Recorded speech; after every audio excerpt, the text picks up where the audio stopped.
नमस्कार मित्रो, वंचित न्यूज मीडियामध्ये माढा तालुका प्रतिनिधी सुधीर विरकर आपलं स्वागत करतो। संपूर्ण भारतभर छत्रपती यशवंतराजे होळकर यांची जयंती उत्साहात पार पडली। त्या अनुषंगाने सोलापूर जिल्ह्यातील माढा तालुक्यामध्ये आडेगाव या गावी छत्रपती यशवंतराजे होळकर यांची जयंती अतिशय उत्साहामध्ये पार पडली।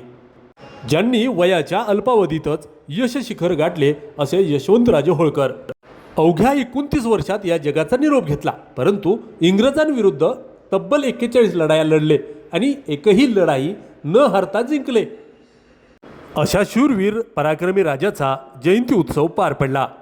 त्या अनुषंगाने उपस्थित मान्यवर आडेगावचे विद्यमान सरपंच कांतीलाल भैया टेळे, उपसरपंच भाऊसाहेब वाघ, उपसभापती धनाजी जवळगे, शालेय व्यवस्थापन समितीचे अध्यक्ष भाऊसाहेब पिसाळ, महसूल कर्मचारी दत्तात्रय श्रीरामे, माजी पोलीस अधिकारी बाळासाहेब वाघ, तसेच सामाजिक कार्यकर्ते काकासाहेब टेळे व दादासाहेब जवळगे व श्रावण जवळगे व गावातील ग्रामस्थ उपस्थित होते।